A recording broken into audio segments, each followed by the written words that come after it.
बोले भागवत भगवान की जय। अध्याय 7 परमेश्वरનું જ્ઞાન। મધ્યાત સત્કર્મના પાર્થ યોગમ યુજ મદાશ્રય અસંચય સમગ્ર માહ યથા યાજ્ઞશી તુચ્છનું।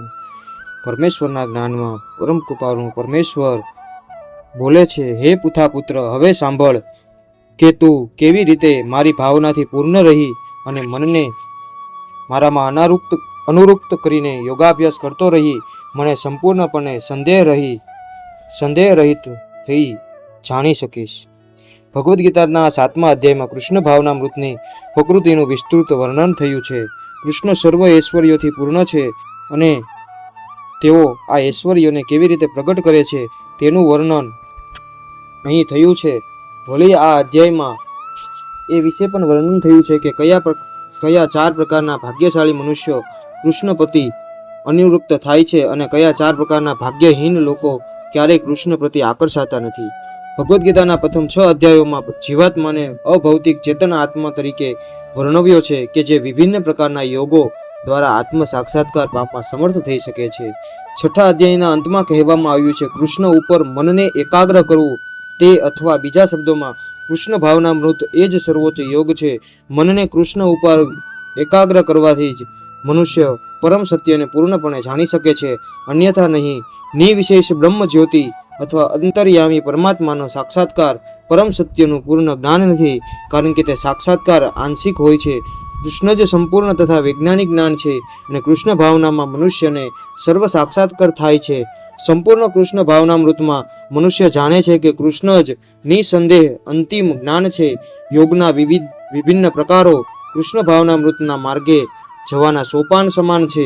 જે મનુષ્ય કૃષ્ણ ભાવનામૃતનો માર્ગ સીધો જ ગ્રહણ કરે છે તેને બ્રહ્મ જ્યોતિ તથા પરમાત્મા વિશેનું જ્ઞાન આપમેળે જ થઈ જાય છે। કૃષ્ણ ભક્તિ રૂપે યોગ દ્વારા મનુષ્ય પરમ સત્ય, જીવાત્માઓ, ભૌતિક પ્રકૃતિ તથા તેના ઉપકરણો સહિતનું પ્રાગટ્ય જેવા સર્વ વિષયોને પૂરેપૂરી રીતે જાણી શકે છે। તેથી મનુષ્ય 6ઠા અધ્યાયના છેલ્લા શ્લોકમાં દર્શાવ્યા પ્રમાણે યોગાભ્યાસ કરવો જોઈએ। પરમ બ્રહ્મ કૃષ્ણ પર મનને નવધા ભક્તિ દ્વારા એકાગ્ર કરી શકાય છે અને તેમાં શ્રવણમ પ્રથમ તથા સૌથી મહત્વપૂર્ણ અંગ છે। તેથી ભગવાન અર્જુનને કહે છે, તછુન્નું અર્થાત મારી પાસેથી સાંભળ, કૃષ્ણથી શ્રેષ્ઠ છતાં કોઈ નથી અને તેથી તેમને સાંભળવા જે ભાગ્યશાળી થાય છે તે પૂરો કૃષ્ણ ભક્તિ પરાયણ થઈ જાય છે। માટે મનુષ્ય કૃષ્ણ પાસેથી અથવા તો કૃષ્ણના શુદ્ધ ભક્ત પાસેથી જ શીખવું જોઈએ અને નહીં કે પોતાની વિદ્યાનું અભિમાન ધરાવતા અભક્ત પાસેથી। પૂર્ણ પુરુષોત્તમ પરમેશ્વર પરમ સત્ય શ્રી કૃષ્ણને જાણવાની પદ્ધતિનું વર્ણન શ્રીમદ ભાગવતના પ્રથમ સ્કંધના 2જા અધ્યાયમાં આ પ્રમાણે થયું છે। સુનત્વા સ્વકથા કૃષ્ણ પુણ્યો સવન કીર્તન હદંતસ્તો હ્યભણાની વિદુનોતિ સુહત સતામહ નષ્ટ પ્રાયેસ્વ અભદ્રેષુ નિત્ય ભાગવત સેવયા ભગવત્યુક્તમ શ્લોક ભક્તિર ભવતિ નિષ્ઠિકી તદા રજસ્તમો ભાવા કામા લોભદયસ્ય ચેત ઈતર અનાવિદ્ર સ્થિત સત્વે પ્રસિદ્ધતિ એવં પ્રસન્ન મનોસો ભગવત ભક્તિ યોગતમઃ ભગવત તત્વ વિજ્ઞાન મુક્ત સંગસ્ય જાયતે વિદંત્યતે હૃદયે ગ્રંથિ છિદન્તિ સર્વસંચયા શિયન્તે ચાસ્ય કર્માની દષ્ટ એવાંતિ નિસ્વરે। વૈદિક સાહિત્યમાંથી કૃષ્ણ વિશે સાંભળવું કે ભગવદ્ ગીતામાંથી સ્વયં તેમની પાસેથી સ્વમૂર્ખે શ્રવણ કરવું એ પોતે જ પુણ્યકર્મ છે। વળી જે મનુષ્ય જીવ માત્રના હૃદયમાં વસતા ભગવાન કૃષ્ણ વિશે સાંભળે છે તેના માટે તેઓ પરમ શુભેચ્છક મિત્રની જેમ કાર્ય કરે છે અને જે ભક્ત નિરંતર તેમના વિશે શ્રવણ કરતો રહે છે તેને તેઓ શુદ્ધ કરે છે। એ રીતે ભક્ત પોતાના સુષુપ્ત દિવ્ય જ્ઞાનને સ્વાભાવિક રીતે વિકસાવે છે। ભાગવતમાં તથા ભક્તો પાસેથી જેમ તે કૃષ્ણ વિશે વધુ શ્રવણ કરે છે તેમ તે ભગવત ભક્તિમાં વધુ દ્રઢ થતો જાય છે। ભક્તિનો વિકાસ થયે તે રજોગુણ તથા તમો ગુણમાંથી મુક્ત થઈ જાય છે અને એ રીતે તેમાં ભૌતિક કામ તથા લોભમાં ઘટાડો થાય છે. જ્યારે આ દૂષણો દૂર થઈ જાય છે ત્યારે ભક્ત શુદ્ધ સત્વમાં સ્થિર થઈ જાય છે.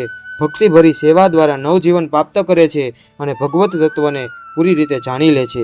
એ રીતે ભક્તિ યોગ દુનિયાવી મમતાની કઠણ ગ્રંથિને ભેદી નાખે છે અને ભક્તને અસંચય સમગ્રમ અર્થાત પરમ સત્ય પૂર્ણ પુરુષોત્તમ પરમેશ્વરના જ્ઞાનની પૂર્ણ અવસ્થા પ્રાપ્ત કરવા સમર્થ બનાવે છે. તેથી માત્ર શ્રી કૃષ્ણ પાસેથી અથવા કૃષ્ણ ભાવના પરાયણ ભક્તના મુખેથી શ્રવણ કરવાથી જ મનુષ્ય કૃષ્ણ તત્વને જાણી શકે છે. જ્ઞાન ટેડઃ સર્વ જ્ઞાનમિત વક્ષા નશેષતઃ યજ જ્ઞાત્વા નેહ ભૂયો દન્ય જ્ઞાતવ્યમવશિષ્યતિ. હવે હું તને પૂર્ણ રૂપે ઇન્દ્રિય ગમ્ય તથા દિવ્ય એમ બંને જ્ઞાન વિશે કહીશ. આ જાણ્યા પછી તારે જાણવા યોગ્ય કશું જ બાકી રહેશે નહીં. દસ્ય જગત તેની પાછળ કાર્ય કરનાર આત્મા તથા આ બંનેના ઉદ્ભવ સ્થાનનો સમાવેશ પૂર્ણ જ્ઞાનમાં થાય છે. આ દિવ્ય જ્ઞાન છે. ભગવાન ઉપરોક્ત જ્ઞાન પદ્ધતિ સમજાવવા માગે છે કારણ કે અર્જુન તેમનો અંતરંગ ભક્ત તથા મિત્ર છે. ચોથા અધ્યાયના પ્રારંભમાં ભગવાન કૃષ્ણે આ વિશે સ્પષ્ટતા કરી હતી અને તેનું જ અહીં ફરીથી સમર્થન થયું છે. કેવળ ભગવત ભક્તોને જ પ્રત્યક્ષ ભગવાનથી ચાલી આવેલી ગુરુ શિષ્ય પરંપરા દ્વારા પૂર્ણ જ્ઞાન મળી શકે છે. માટે મનુષ્ય સમગ્ર જ્ઞાનના ઉદ્ભવ વિશે જાણવા જેટલા બુદ્ધિમાન તો થવું જ રહ્યું કે જે સર્વ કારણોના કારણ છે તથા સર્વ પ્રકારના યોગોમાં ધ્યાન માટેના એકમાત્ર ઉદ્દેશ્ય છે. જ્યારે સર્વ કારણોના કારણને જાણવામાં આવે છે ત્યારે જાણવા યોગ્ય સર્વનું જ્ઞાન થઈ જાય છે અને કશું જ અજ્ઞાત રહેતું નથી. વેદ મૂળ ઉપનિષદમાં કહે છે, કસ્મિન ભગવો વિજ્ઞાને સર્વમ ઇદ વિજ્ઞાંત ભવતી.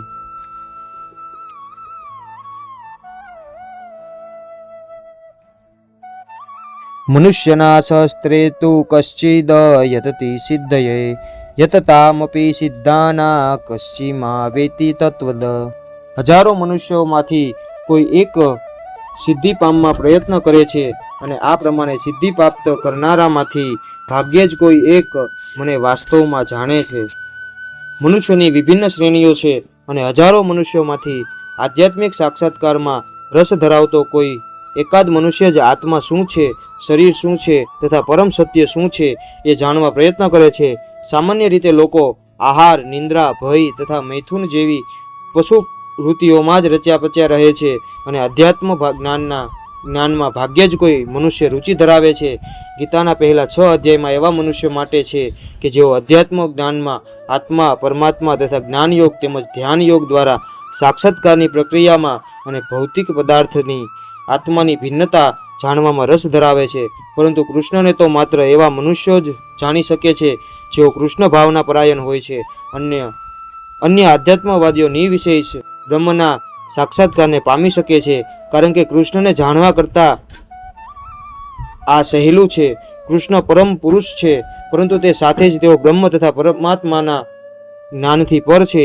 યોગી તથા યોગીજનો કૃષ્ણને જાણવાના તેમના પ્રયાસોમાં મૂંઝાઈ જાય છે. જોકે સૌથી મહાન નિર્વિશેષવાદી શ્રીપાદ શંકરાચાર્ય તો પોતાના ગીતા ભાષ્યમાં સ્વીકાર્યું છે કે કૃષ્ણ પૂર્ણ પુરુષોત્તમ પરમેશ્વર છે અને તેમ છતાં એમના અનુયાયીઓ તેનો તે રીતે સ્વીકાર કરતા નથી કારણ કે નિર્વિશેષ બ્રહ્મનો આધ્યાત્મિક સાક્ષાત્કાર પામે તો એ મનુષ્યને માટે કૃષ્ણને જાણવા અત્યંત અઘરા છે.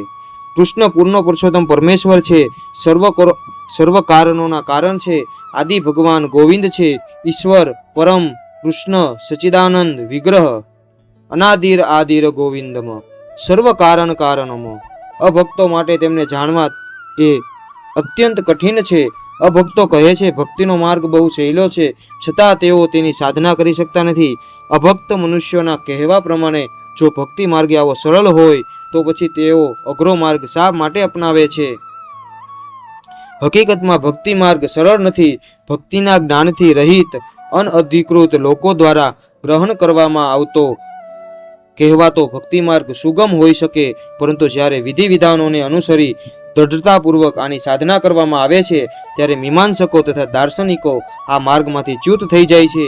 શીલરૂપ ગોસ્વામી તેમના ગ્રંથ ભક્તિ રસામૃત સિંધુમાં લખે છે, શ્રુતિ સ્મૃતિ પુરાણાદિ પંચરાત્ર વિધિ વિના એકાંતિકી હરેર ભક્તિર ઉપાત્યેવ કલ્પતે. જે ભગવત ભક્તિ ઉપનિષદો પુરાણો તથા નારદ પંચરાત્ર જેવા પ્રમાણભૂત વૈદિક ગ્રંથોની ઉપેક્ષા કરે છે તે સમાજમાં નિરંતક ઉત્સાહપાત રૂપ હોય છે. પૂર્ણ પુરુષોત્તમ કૃષ્ણને યશોદા માતાના પુત્ર તરીકે કે અર્જુનના સારથી તરીકે સમજવા એ બ્રહ્મજ્ઞાની નિવિશેષવાદીને માટે કે પરમાત્માનો સાક્ષાત્કાર પામેલા યોગીને માટે શક્ય નથી. કેટલીક વખત મહાન દેવો પણ કૃષ્ણ વિશે ગૂંચવાડામાં પડી જાય છે. માતુ વેદન કશ્યન, ભગવાન કહે છે કે કોઈ પણ મને મારા યથાર્થ સ્વરૂપે જાણતો નથી. વળી જો કોઈ જાણે છે સ મહાત્મા સુદુર્લભ, તો આવો મહાત્મા અતિ વિરલ હોય છે. માટે ભગવાનની ભક્તિમય સેવા કર્યા વિના કોઈ ભગવાનને તેઓ જેવા છે તેમને જાણી શકતો નથી, પછી ભલે તે મહાન વિદ્વાન કે દાર્શનિક કેમ ન હોય. કૃષ્ણના અચિંત્ય ગુણોને સર્વ કારણોના કારણરૂપ તેમની સર્વશક્તિમતા તથા ઐશ્વર્ય, તેમની સંપત્તિ, યશ, બળ, સૌંદર્ય, જ્ઞાન તથા વૈરાગ્યના વિષયમાં કેવળ શુદ્ધ ભક્ત જ કંઈક જાણી શકે છે. કારણ કે કૃષ્ણ પોતાના ભક્તો પર કૃપા વરસાવવા તત્પર હોય છે. તેઓ બ્રહ્મ સાક્ષાત્કારની પરિસીમા સમાન છે અને માત્ર ભક્તો જ તેમને તત્વજ્ઞ જાણી શકે છે. એટલે જ ભક્તિ રસામૃત સિંધુમાં કહેવામાં આવ્યું છે, અંતઃ શ્રી કૃષ્ણ નામાદિ ન ભવેત ગ્રાહ્યમ ઇન્દ્રિયે સેવાન્મુખે હિ જિહ્યાદો સ્વયં એવ સ્ફુર્તયદ. કુષ્ઠિત ભૌતિક ઇન્દ્રિયો દ્વારા કોઈ મનુષ્ય કૃષ્ણને તેમના યથાર્થ સ્વરૂપે જાણી શકે નહીં, પરંતુ ભક્તો દ્વારા કરવામાં આવેલી દિવ્ય સેવાથી પ્રસન્ન થઈને તેઓ ભક્તો સમક્ષ પોતાના સ્વરૂપને પ્રગટ કરે છે. ભૂમિરાપોડ નલો વાયુ ભૂમિરાપોનલો વાયુ ખનો મનોબુદ્ધિરે વચ અહંકાર ઇત્યમેહ ભિન્ના પ્રકૃતિ હરષ્ટધા. પૃથ્વી, જળ, અગ્નિ, વાયુ, આકાશ, મન, બુદ્ધિ તથા અહંકાર એ 8 મારી વિભિન્ન ભૌતિક શક્તિઓ છે. ભગવાન કહે છે કે પૃથ્વી, જળ, અગ્નિ, વાયુ, આકાશ, મન, બુદ્ધિ તથા અહંકાર એ 8 મારી વિભિન્ન ભૌતિક શક્તિઓ છે. ઈશ્વરનું વિજ્ઞાન ભગવાનની સ્વરૂપાવસ્થા તથા તેમની વિવિધ શક્તિઓનું પૃથ્થકરણ કરે છે. ભૌતિક પ્રકૃતિને અર્થાત ભગવાનના વિવિધ પુરુષો અવતારોની શક્તિને પ્રકૃતિ કહે છે, જે વિશે સાત્વત તંત્રમાં વર્ણન થયું છે. વિષ્ણુસ્તુ ત્રીણી રૂપાણી પુરુષાખ્યાન્યથો વિદુ એક તુ મહંત ષષ્ઠ દ્વિતીય તંડવ સ્થિતમ તૃતીય સર્વભૂતસ્થ તાની જ્ઞાતા વિમુચ્યતે. ભૌતિક સર્જન માટે ભગવાન કૃષ્ણનો શ્વાસ વિસ્તાર 3 વિષ્ણુ રૂપો ધારણ કરે છે. પ્રથમ વિસ્તાર મહાવિષ્ણુ સંપૂર્ણ ભૌતિક શક્તિ અર્થાત મહત તત્વ ઉત્પન્ન કરે છે. બીજા ગભો દક્ષાઈ વિષ્ણુ છે, જે સમગ્ર બ્રહ્માંડોના પ્રવેશ કરીને તેમની અંદર વૈવિધ્યોને ઉત્પન્ન કરે છે. ત્રીજો શિરોકસાઈ વિષ્ણુ સર્વ બ્રહ્માંડોના સર્વવ્યાપક પરમાત્મા રૂપે વ્યાપ્ત છે અને પરમાત્મા કહેવાય છે. તેઓ અણુ અણુમાં વિદ્યમાન છે. જે મનુષ્ય આ 3 વિષ્ણુ રૂપોને જાણે છે તે ભવબંધનમાંથી મુક્ત થઈ શકે છે. આ ભૌતિક જગત ભગવાનની શક્તિઓમાંની એકનું એક અસ્થાયી પ્રગટીકરણ છે. ભૌતિક જગતના સર્વ કાર્યો ભગવાન કૃષ્ણના આ 3 વિષ્ણુ વિસ્તારો દ્વારા નિર્દેશિત થાય છે. આ પુરુષોને અવતાર કહેવાય છે. સામાન્ય રીતે જે મનુષ્ય ઈશ્વર તત્વ અર્થાત કૃષ્ણ તત્વને જાણતો નથી તે માની લે છે કે આ ભૌતિક જગત જીવોના ઉપભોગ માટે છે અને બધા જીવો ભૌતિક શક્તિના પુરુષ અર્થાત કારણ, નિયતા તથા ભોગતા છે. ભગવદ્ ગીતા અનુસાર આ નાસ્તિક નિષ્કર્ષ સાચો નથી. ચર્ચા હેઠળના શ્લોકમાં કૃષ્ણનો નિર્દેશ આ ભૌતિક પ્રાગટ્યના મૂળ કારણ તરીકે થયો છે. શ્રીમદ ભાગવતમાં પણ આનું સમર્થન કરે છે. ભૌતિક જગતને બનાવનારા ઘટક તત્વો એ ભગવાનની અલગ અલગ શક્તિઓ છે.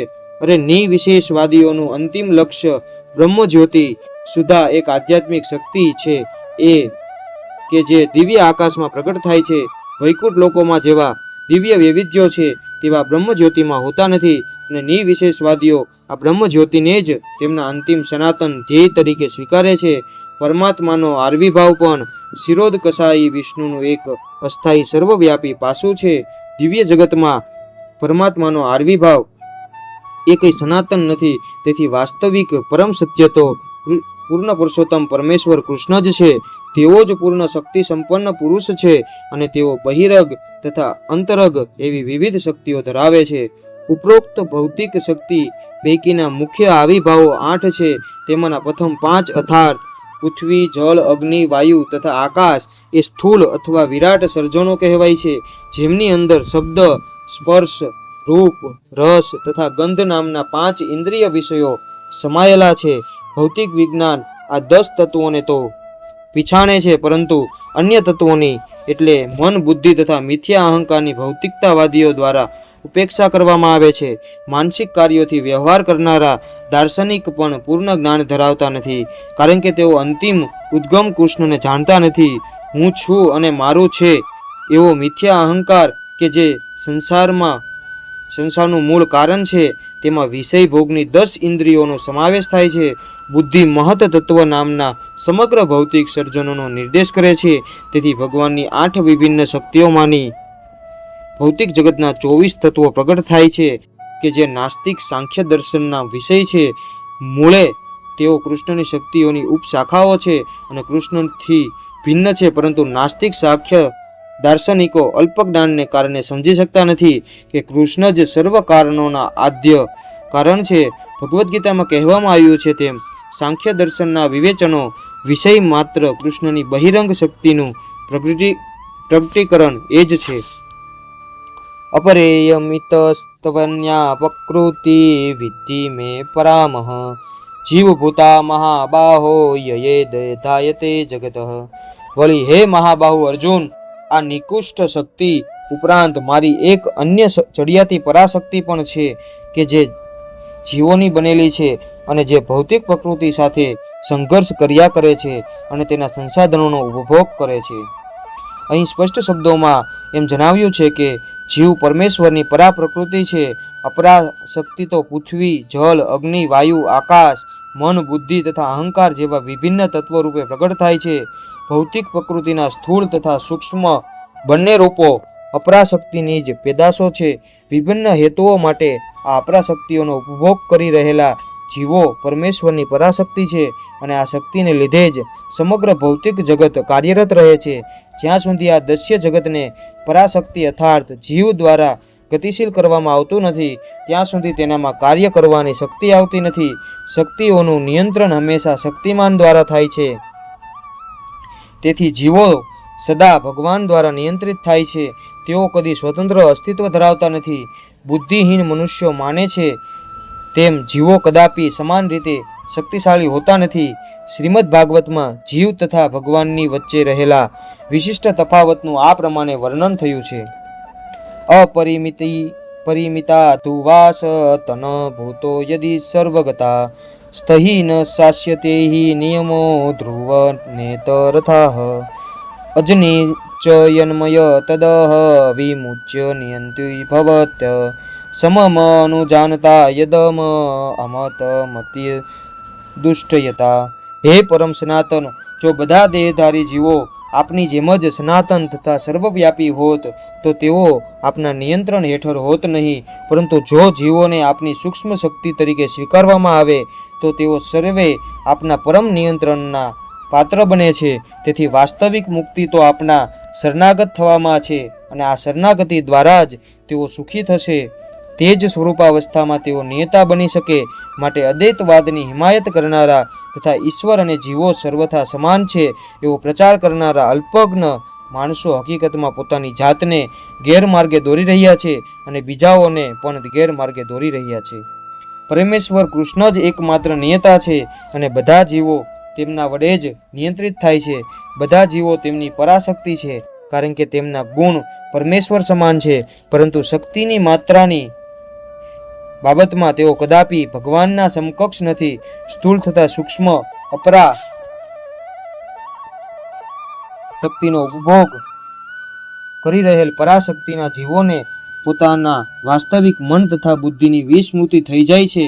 જીવ ઉપર જડ પ્રકૃતિના પ્રભાવને લીધે આ વિસ્મૃતિ થાય છે, પરંતુ જીવ જ્યારે આ ભ્રામક ભૌતિક શક્તિના બંધનમાંથી મુક્ત થઈ જાય છે ત્યારે તેને મુક્તિ પ્રાપ્ત થાય છે. માયાના પ્રભાવમાં આવીને મિથ્યા અહંકાર વિચારે છે, હું જ પ્રાકૃત પદાર્થ છું અને સર્વ ભૌતિક વસ્તુઓ મારી છે. જ્યારે જીવ ઈશ્વર સાથેના પોતાના તાદાત્મ્ય સહિત સર્વ દુનિયાવી વિચારોથી મુક્ત થઈ જાય છે ત્યારે તે પોતાની વાસ્તવિક સ્થિતિ પ્રાપ્ત કરે છે. માટે એવો નિષ્કર્ષ તારવી શકાય કે જીવ કૃષ્ણની અનેક શક્તિઓમાંની એક છે એ વસ્તુનું ગીતા સમર્થન કરે છે. અને જ્યારે આ શક્તિ ભૌતિક સસર્ગ દોષમાંથી મુક્ત થઈ જાય છે ત્યારે તે પૂર્ણપણે કૃષ્ણ ભાવના યુક્ત અર્થાત મુક્ત થાય છે. ઇતધોનિની ભૂતાની સર્વાનિત્યુપધારય અહમ કુસ્તસ્યન્યસ જગત પ્રભવ પલયસ્તથા. સર્વ સર્જાયેલા જીવોનો ઉદ્ભવ આ બંને શક્તિઓમાં રહેલો છે. આ જગતમાં જે કંઈ ભૌતિક અને આધ્યાત્મિક છે તે સર્વની ઉત્પત્તિ તથા વિનાશરૂપ મને જ જાણ. જે બધી વસ્તુઓ અસ્તિત્વમાં છે તે સર્વ જડ તત્વ અને ચેતન તત્વની ઉપજ છે. ચેતન તત્વ સૃષ્ટિનું મૂળ ક્ષેત્ર છે અને જડ પદાર્થ ચેતન તત્વ દ્વારા ઉત્પન્ન કરવામાં આવે છે. ચેતન તત્વની ઉત્પત્તિ ભૌતિક વિકાસના કોઈ એક તબક્કે થાય છે તેમ નથી. ઉલટું આ ભૌતિક જગત આધ્યાત્મિક શક્તિના આધારે જ પ્રગટ થાય છે. આ ભૌતિક શરીરનો વિકાસ થયો છે કારણ કે તેની અંદર ચેતન આત્મા ઉપસ્થિત છે. એક બાળક ધીરે ધીરે કુમારાવસ્થા અને પછી યુવા અવસ્થામાં આવે છે કારણ કે તે પરાશક્તિ ચેતન આત્મા તેની અંદર વિદ્યમાન છે. એવી જ રીતે આ વિરાટ બ્રહ્માંડની સમગ્ર સૃષ્ટિનો વિકાસ પરમાત્મા વિષ્ણુની ઉપસ્થિતિના કારણે થાય છે. તેથી ચેતન આત્મા તથા જડ પદાર્થ મૂળે ભગવાનની બે શક્તિઓ છે જેમના સહયોગથી વિરાટ બ્રહ્માંડ પ્રગટ થાય છે. માટે ભગવાન જ સર્વ વસ્તુઓના આદિ કારણ છે. પરમેશ્વરના સૂક્ષ્મ અંશરૂપી ભાગ અર્થાત જીવાત્મા ભૌતિક શક્તિનું રૂપાંતર કરીને એક બહુમાળી મકાન, કારખાનું તથા શહેર બનાવી શકે, પરંતુ તે શૂન્યમાંથી પદાર્થને પેદા કરી શકે નહીં. અને બેશક તે એક ગ્રહ અથવા બ્રહ્માંડ તો ન જ બનાવી શકે. વિરાટ બ્રહ્માંડનું કારણ વિરાટ આત્મા અથવા પરમાત્મા છે અને પરમેશ્વર કૃષ્ણ તો બંને વિરાટ અને નાના આત્માઓનો કારણ છે. તેથી તેઓ સર્વ કારણોના આદિ કારણ છે. આ વિશે કઠોપનિષદમાં સમર્થન થયું છે. નિત્યો નિત્યાના ચેતન શ્વેત નાનામહ. ભગવાન બોલે છે, મંત પરંતર નાન્યત કિશ્ચિદસ્તિ ધનજય મયી સર્વમિત પોતઃ સૂત્રે મણિગણા એવમ. હે ધનજય, મારાથી શ્રેષ્ઠ એવું કોઈ તત્વ નથી. જેવી રીતે મોતી દોરામાં ગૂંથાવેલા રહે છે તેવી રીતે સર્વ કોઈ મારા આધારે રહેલું છે. પરમ સત્ય સાકાર છે કે નિરાકાર એ બાબતમાં સામાન્ય રીતે વિવાદ ચાલ્યા કરે છે. જ્યાં સુધી ભગવદ્ ગીતાનો સંબંધ છે ત્યાં સુધી પરમ સત્ય તો ભગવાન શ્રી કૃષ્ણ જ છે અને ડગલે ને પગલે આ વિશે સમર્થન થયું છે. ખાસ કરીને આ શ્લોકમાં એમ ભારપૂર્વક દર્શાવ્યું છે કે પરમ સત્ય એ એક વ્યક્તિ છે. ભગવાન જ પરમ સત્ય અર્થાત પરમ બ્રહ્મ છે. એ વિશે પરમ સંહિતામાં પણ સમર્થન થયું છે. ઈશ્વરમ પરમ કૃષ્ણ સચ્ચિદાનંદ વિગ્રહ અર્થાત પરમ સત્ય પૂર્ણ પુરુષોત્તમ ભગવાન કૃષ્ણ કહે છે અને તેઓ જ આદ્ય ભગવાન, સર્વ આનંદના ભંડાર, ગોવિંદ અને પૂર્ણ આનંદ તથા જ્ઞાનના સનાતન સ્વરૂપ છે.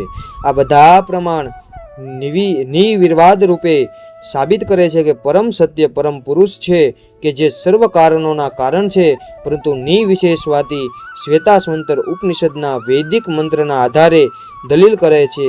તતો યદુત્તરંતર તદરૂપમનામય ય એત દ્વિદુર્મુતારતે ભવન્યતથેતર દુઃખમેવા વિપયતી યંતી ભૌતિક. ભૌતિક જગતમાં બ્રહ્માંડના આદ્ય જીવાત્મા બધા બ્રહ્માને દેવો, મનુષ્યો તથા નિમ્ન પ્રાણીઓના સર્વશ્રેષ્ઠ માનવામાં આવે છે, પરંતુ બ્રહ્માથી પર એક ઇન્દ્રિયાતીત બ્રહ્મ છે, જેનું કોઈ ભૌતિક સ્વરૂપ નથી અને જે સમગ્ર ભૌતિક સંસર્ગ દોષથી રહિત છે. જે મનુષ્ય તેને જાણવા પામે છે તે પણ દિવ્ય થાય છે, પરંતુ જેઓ તેમને જાણતા નથી તેઓ આ ભૌતિક જગતના સંતાપ ભોગવ્યા કરે છે. નિર્વિશેષવાદી અહરૂપ શબ્દ પરથી વિશેષ ભાર મૂકે છે, પરંતુ આ અરૂપમ શબ્દ નિરાકાર નથી. આ દિવ્ય સચ્ચિદાનંદમય સ્વરૂપનો સૂચક છે, જે અંગે બ્રહ્મ સંહિતામાં ઉપર મુજબ વર્ણન થયું છે. શ્વેતાશ્વતર ઉપનિષદ ના અન્ય શ્લોક પણ આનું સમર્થન કરે છે.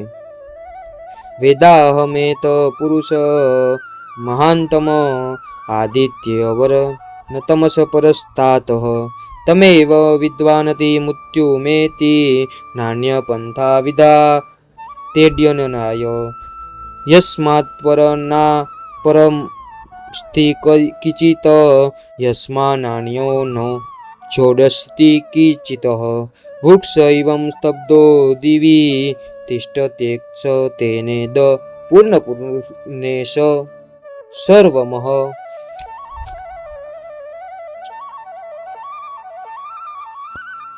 અંધકારની સર્વ ભૌતિક કલ્પનાઓથી પર એવા પૂર્ણ પુરુષોત્તમ પરમેશ્વરને હું જાણું છું. તેમને જાણનાર મનુષ્ય જ જન્મ તથા મરણના બંધનને ઓળગી શકે છે. તે પરમેશ્વરના આ જ્ઞાન સિવાય મોક્ષનું અન્ય કોઈ સાધન નથી. તે પૂર્ણ પુરુષોત્તમ થી શ્રેષ્ઠ અન્ય કોઈ સત્ય નથી, કારણ કે તેઓ સર્વશ્રેષ્ઠ છે. તેઓ સૂક્ષ્મથી પણ સૂક્ષ્મતમ છે અને મહાનથી પણ મહાનતમ છે. તેઓ એક મુક વૃક્ષની જેમ સ્થિત છે અને દિવ્ય આકાશને પ્રકાશિત કરે છે.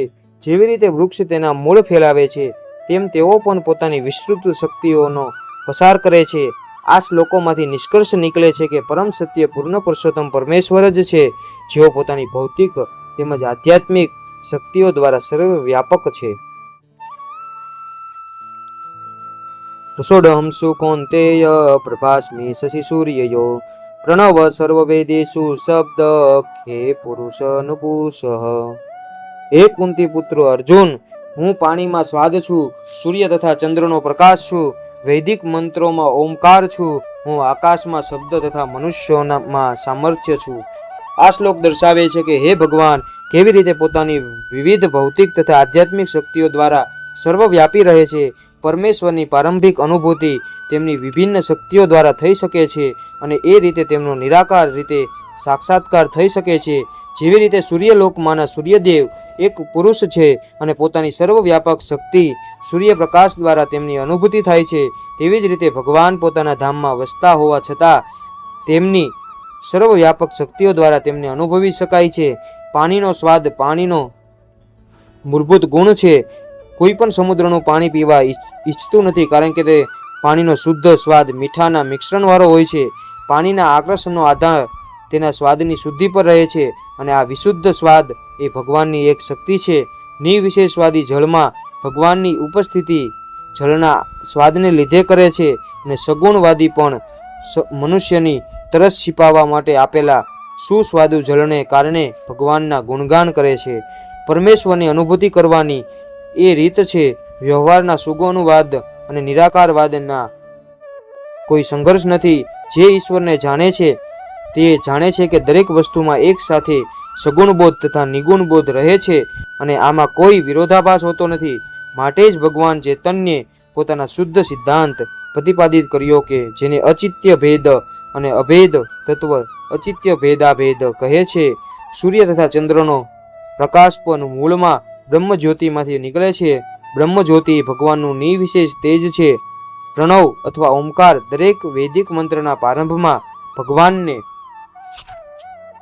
સંબોધનાર્થે પ્રયોજાયેલા દિવ્ય ધ્વનિ છે. નિર્વિશેષવાદીઓ પરમેશ્વર કૃષ્ણને તેમના અસંખ્ય નામો દ્વારા બોલાવવામાં બહુ ડરતા હોય છે, તેથી તેઓ દિવ્ય ધ્વનિ ઓમકારનું ઉચ્ચારણ કરે છે, પરંતુ તેમને આની લેશ માત્ર અનુભૂતિ નથી થતી કે ઓમકાર કૃષ્ણનું જ શબ્દ સ્વરૂપ છે. કૃષ્ણ ભાવના મૃતનું કાર્યક્ષેત્ર વ્યાપક છે અને જે આ કૃષ્ણ ભાવનાને જાણે છે તે ધન્ય છે. જે મનુષ્ય કૃષ્ણને જાણતા નથી તેઓ મોહગ્રસ્ત રહે છે. માટે કૃષ્ણ વિશેનું જ્ઞાન હોવું એ મુક્તિ છે અને તેમના વિશેનું અજ્ઞાન હોવું એ બંધન છે. પુણ્યો ગંધ પૃથ્વીયા ચ તેસ્માસ્મિ વિભાવસો જીવન સર્વભૂતેષુ તપસ્યામિ તપસ્વીષુ. હું કૃષ્ણની આધ સુગંધ તથા અગ્નિની ઉષ્ણા છું. હું જીવ માત્રનું જીવન તથા તપસ્વીનું તપ છું. પુણ્ય એટલે કે જેમાં વિકાર નથી તે, તેથી તે આદ્ય છે. આ ભૌતિક જગતમાં દરેક વસ્તુને કોઈને કોઈ સુગંધ હોય છે, જેમ કે ફૂલની સુગંધ, પૃથ્વી, પાણી, વાયુ, અગ્નિ વગેરેની સુગંધ સર્વ વસ્તુઓમાં વ્યાપક નિર્મળ ગંધ કે મૂળભૂત ગંધ છે તે કૃષ્ણ છે. તેવી રીતે દરેક વસ્તુનો એક વિશિષ્ટ મૂળ સ્વાદ હોય છે અને રસાયણોના આ સ્વાદને મિશ્રણને બદલી શકાય છે. એટલે દરેક મૂળ વસ્તુને કોઈ ગંધ, સુગંધ તથા સ્વાદ હોય છે. વિભાવસુનો અર્થ અગ્નિ થાય છે. અગ્નિ વિના આપણે કારખાના ચલાવી શકતા નથી, રાંધી શકતા નથી, અને તે અગ્નિ કૃષ્ણ છે. અગ્નિમાંથી ઉષ્ણતા એ કૃષ્ણ છે. વૈદિક ચિકિત્સા પ્રમાણે જઠરાગ્નિની મંદતા એ અપચાનું કારણ છે. તેથી પાચન માટે પણ અગ્નિની જરૂર રહે છે. કૃષ્ણ ભાવનામૃતમાં આપણે જાણવા પામીએ છીએ કે પૃથ્વી, જળ, અગ્નિ, વાયુ તથા દરેક સક્રિય તત્વ, સર્વ રસાયણો તેમજ બધા ભૌતિક તત્વો કૃષ્ણના લીધે છે. મનુષ્યનું આયુષ્ય પણ કૃષ્ણના લીધે છે. તેથી કૃષ્ણની કૃપાથી જ મનુષ્ય પોતાની આવરદા વધારી કે ઘટાડી શકે છે. એટલે કૃષ્ણ ભાવનામૃત દરેક મનુષ્ય દરેક ક્ષેત્રમાં સક્રિય રહે છે.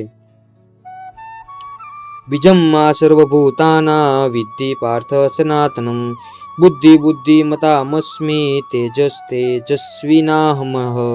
હે પુત્ર, જાણી લે કે હું જ સર્વ જીવોનું આદિ બીજ છું, બુદ્ધિમાનોની બુદ્ધિ છું અને સર્વ શક્તિશાળી પુરુષોનું તેજ છું.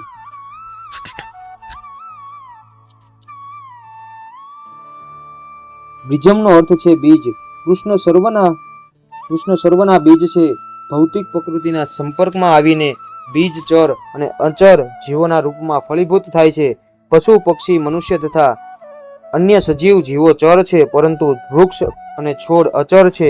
તેઓ ચાલી શકતા નથી, માત્ર ઊભા રહે છે. દરેક જીવનો સમાવેશ 84 લાખ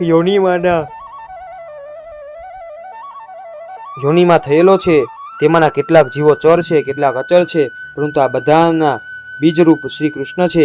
વૈદિક સાહિત્યમાં જણાવ્યા પ્રમાણે બ્રહ્મ અથવા પરમ સત્ય તે કોઈ પણ હોઈ શકે કે જેમાંથી પ્રત્યેક વસ્તુ ઉદ્ભવે છે. કૃષ્ણ પર બ્રહ્મ અથવા પરમાત્મા છે. બ્રહ્મ નિર્વિશેષ છે, જ્યારે પરબ્રહ્મ સાકાર છે. નિર્વિશેષ બ્રહ્મ સાકાર રૂપના આધારે રહેલું છે. એ તો ભગવદ્ ગીતામાં કહેવામાં આવેલું છે. માટે મૂળભૂત રીતે કૃષ્ણ સમસ્ત વસ્તુઓના ઉદ્ગમ સ્થાન છે. તેઓ જ મૂળ છે. જેવી રીતે